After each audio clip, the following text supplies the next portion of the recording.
Hey, Keith Moore here from Song Refiners. We're so excited that you could join us for this exclusive members only interview. This is the first of, I'm hoping, many interviews with songwriters who have seen success in their journeys. You know, how hard it is to have success as a songwriter.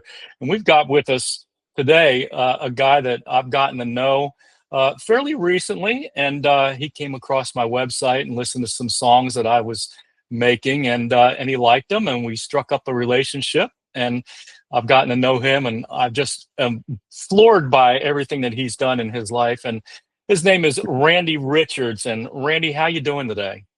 Doing good. Doing Good, good. man. So where do you call home right now? Daytona Beach. Daytona Beach. How's the weather down there? Yeah, It looks like it's you're cold. dressed for winter. It's cold, man. Yeah, it's cold. It's probably colder in Nashville right now. What's it like, 72? Yeah, that would be cold for us, but no, well, yeah, it's colder than that. That's cool. Well, hey, folks, let me tell you a little bit about Randy before we dive in. But I want him to share a little bit of his journey because it's just so unique. I mean, it's rare that you come across somebody who's been writing songs since the late 70s. He had some success. Randy's has been a songwriter recognized for his compositions from the late 70s, including tracks recorded by other artists. His work includes If I Could Put You in My Song, covered by Cliff DeYoung, and There's Always a Goodbye, performed by the Hollies. And then I believe that song was recut, I think, by Anne Murray. Was that right? Yeah, Yeah, and yeah. several dozen other people too, actually. But Anne Murray is the one that actually paid for Yeah, your there house. was about I think there was like 12 million records sold on that. Yeah, And that's Anne back in the Murray's. day when you actually made money on it, right? You actually made money back then. I don't know about now. Now Well, we just do it for fun. oh, really? Okay, so fun pays the bills. All right. Well, what makes you so unique is that you've been doing this a long time. I think I read at one point, and maybe you could set me straight, or maybe you just tell us a little bit of your story. Like, how did you get going in the songwriting world, in the artist world? Because you've been both a songwriter and an artist who's been recognized. So how did you get going? Like, how old were you, and how did it all get going? Well, I really, back as far as I can remember, literally 5, 6, 7 years old, I knew I wanted to do music. And I mean, yeah, Nice. crazy, but I remember back that far. And I wrote my first songs when I was about 11 years old. And I went to Nashville, and we were in Birmingham at the time where I was born. And I got my older brother to drive me up to Nashville, and we made a demo and walked it down Music Row, and I got signed that very day to a What? record label, and then we got my first single out, and it hit the charts. And then I was opening for the Beach Boys and doing and other uh, groups, and just some crazy stuff happened in my teens, and I got. I mean, it's a long story, but I got signed to Atlantic Records, and then I was producing artists for them, and then it Wow. just, yeah, there's a lot even after that. Yeah, I mean, you're probably skipping a lot, but I mean, you actually had I guess it's called the CO Jones, to drive from Alabama up to Music Row and do a demo and just walk it up and down and stop in all the places because they were like people don't understand what Music Row is like, and there's not much of it left now. But back in the day, there were homes up and down. I guess it was 17th Avenue or something like that. Yeah, Um, each of those homes house either a recording studio, a publisher's office, or a label. So you just went up there and just walked up the stairs and knocked on yeah, doors and you went could in. walk right in the door back in that day, and people were just floored that here's this kid, this young kid, Right. coming in. I mean, they weren't used to seeing that, and they weren't used to actually the music sounded pretty good. In fact, if you listen to my songs out there, they're out there on the web now. If Yeah. you can, you know, buy one, they're actually go for a pretty good price now. Hmm. And those original ones really still sound pretty good. It's crazy to Amazing. me. Yeah. So Yeah. you just paid for your own demo. I mean, how did you pay for it at 11 years old? I mean, how'd you figure that out? Well, I I mean, it didn't cost much back then. It was just, Okay. pennies, it wasn't much. And I'm sure my folks, paid for it. I just Oh, that's great. had, yeah, Wow. Well, that's amazing. So, I mean, you probably didn't expect to like get signed that day. I mean, that had to have been quite thrilling. yeah, it was. It was. To say the Yeah. very least. Yeah. Yeah, it was. And the label was very excited, Wow. and a lot of crazy things happened really fast. It sounds like it. So life just took off, and like, did you like you Yeah. just like you hit the road and opened for the Beach Boys? How old were you when that Yeah. happened? Just turned 13. And I That's also, crazy. yeah, I was doing some national TV shows and just, crazy stuff back then. And I mean, it's like another lifetime, Keith. Sure. It really seems so odd to me now that I've probably lived two or three lives in one at least. Yeah. Um, keep reinventing myself, but still having fun, enjoying producing, writing, Yeah. even doing some writing with you. It's Yeah. great. It's been And it's been thrilling, really. Actually. yeah, Yeah. yeah, I mean, so you're still making music and releasing music. I mean, I think I saw where some of your videos have done really well, like over on TikTok, and you were telling me that I think a million views or something like that. I mean, oh that's yeah, millions and unusual. millions and millions of views and streams and all. In fact, one week last year I had almost 6 million streams in one week. Um, yeah, and I think I've got almost 30 singles out there now in the last 10 years, and It's crazy. planning to do another album probably later this year, when I finish working with Coleman's album. Wow. That's Mm. that's that's really amazing. I mean, honestly, and you're still doing it. So Hmm. we're kind of seasoned, if you know what I mean. I mean, we've been around a while, Yeah, and what I love about what you're doing is that you didn't just rest on your laurels, man. You just like kept going, and you keep making music and you keep releasing music, and even in a day and age where it's a lot harder to get compensated for it, you still do it. Why do yeah. you still do it? Why Well, do you I'm still I'm do it? still making money at it. I just not the way that it was back then, but Yeah, yeah, but yeah, it still pays out, and but much more difficult now for sure.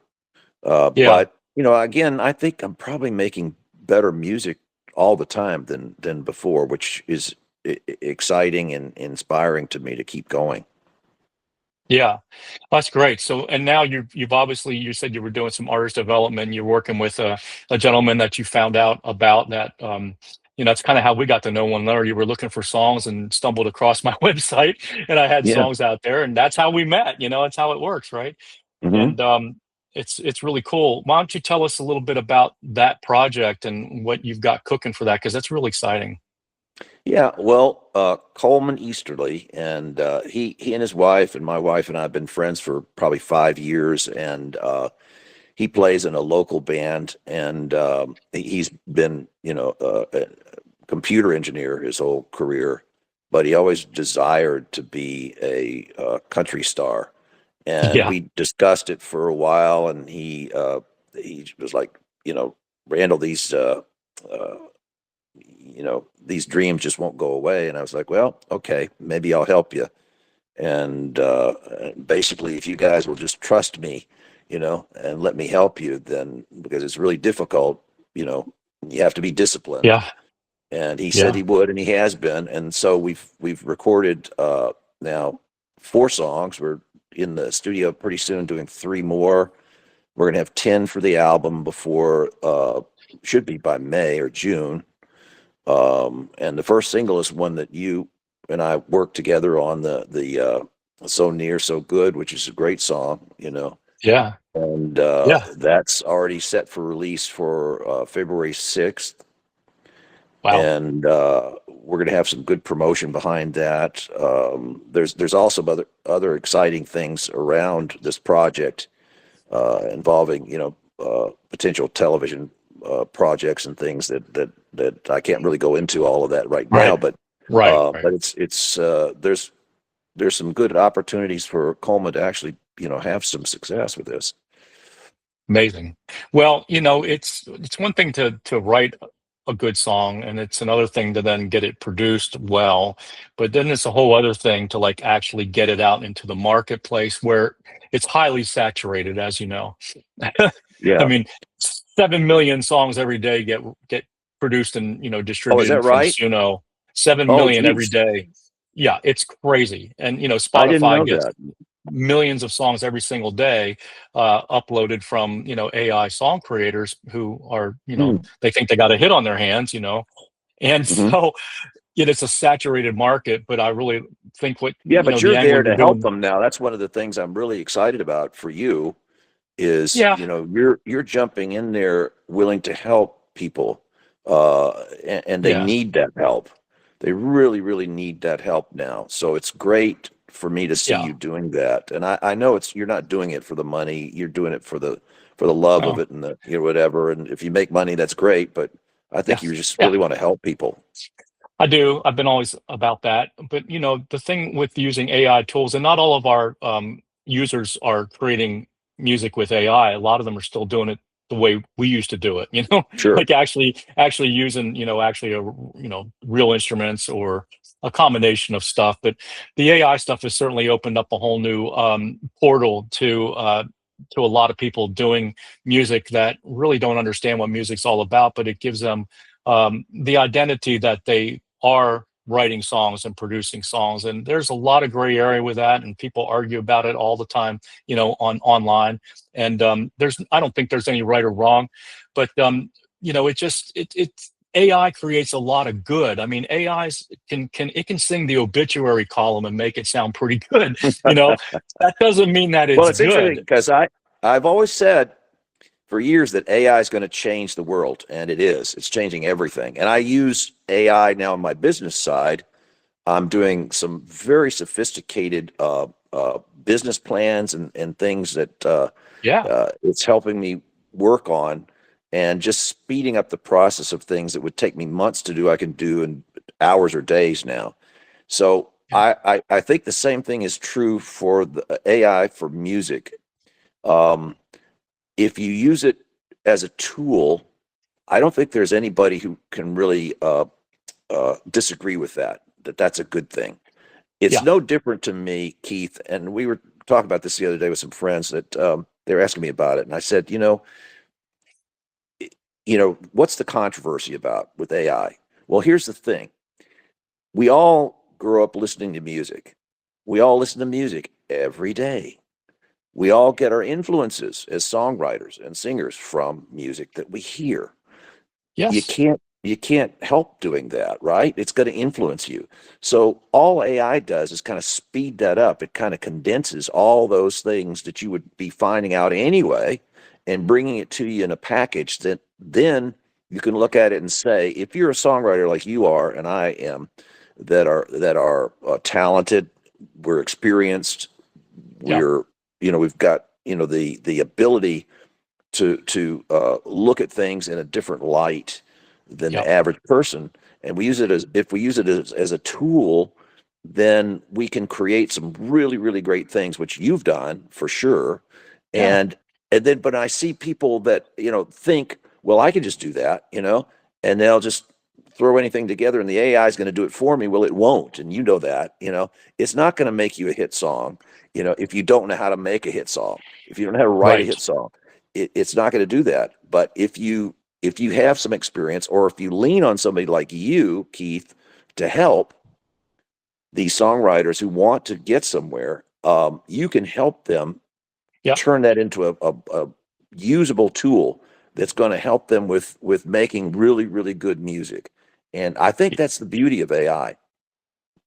Yeah, you're absolutely right. I mean, and the thing about a song is that you have to work on the value proposition. You can't think about like, well, what am I going to get out of it? You have to think about what is the listener going to receive from the song. And so, I'm a big proponent of the value proposition. What are you saying in your song, especially on the lyric side, obviously, and how is that being packaged and presented, and does it provide value to the listener? And so that's really what we try to hone in on with Song Refiners, is refining your song. It's like refining, gold in a refinery. You run Right. it through a lot of heat, and it goes through that process, and it comes out, and it's 22 karat, 23 karat, 24 karat. So it's all gold, but one is a little bit, you know, one's got a Right. little more a little more sheen to it, so a Right. little And more that's what value.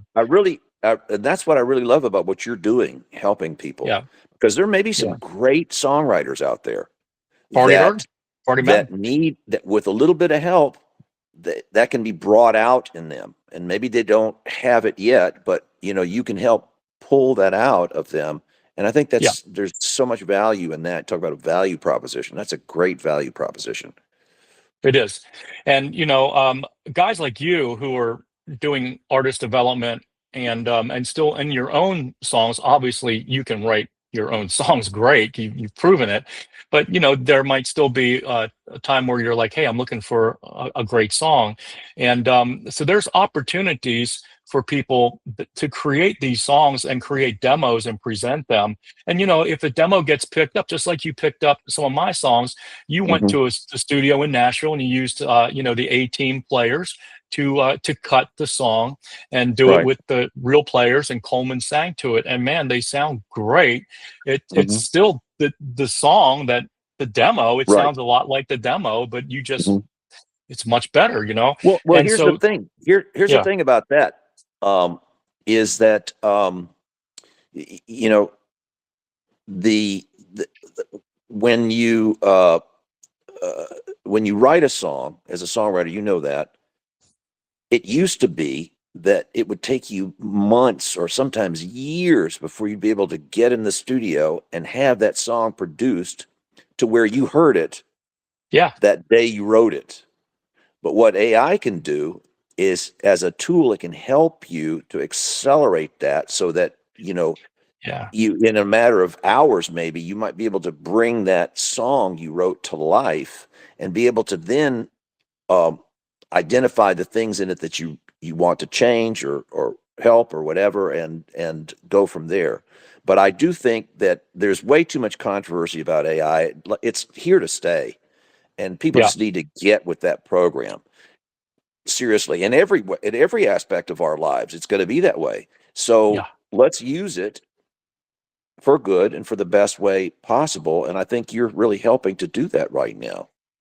Yeah, thank you. I mean, I've seen it in action already. Even just being a couple weeks, in business, we're up to almost 300 songwriters already joined the platform. In just a couple weeks, which is Hmm. amazing to me. There's obviously a need, and they're enjoying the process. And Hmm. the songwriters can do revisions, and we give them suggestions. Like, AI can basically rewrite a song for you. It can write a song for you. Just tell it what you want, it writes it. And we're not doing that. What we're doing is trying to help the songwriter dig deep into their own mind to be Hmm. able to extract those Hmm. elements, that when they are put into the refinery, they make 24 karat, so we're Yeah. not writing for them, but just the fact that they can do revisions, and every time they do a revision, hopefully their score is going to go up. So, the way we do it is we have an overall score, but we also have six main issues of the song, like your title. Is your title move anybody? How about your top Hmm. lines? First two lines, three Hmm. lines?